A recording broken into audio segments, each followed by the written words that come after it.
शतवर्षं भुवनम् अन्नाभावात् जातं कामद्विपन्नं चक्षुष्शतकाद्वर्षं वर्षन्त्या भुवनं शताक्षरक्षितमेतद्दत्त्वा पूर्णान्नं जय देवी जय जगदाधारे शाकम्भरि विश्वेश्वरि जय तिलकागारे जय देवी जय देवी जय देवी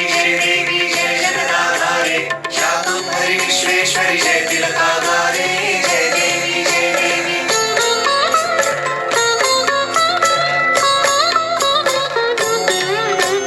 निजतनुसम्भव शाकैर्रक्षितमिति भुवनं शाकम्भरीति नाम प्राप्तं त्वगशमनं लोकत्रयपीडाकरदुर्गासुरहननात् दुर्गेत्याख्या जाता शिवसुन्दरी मान्या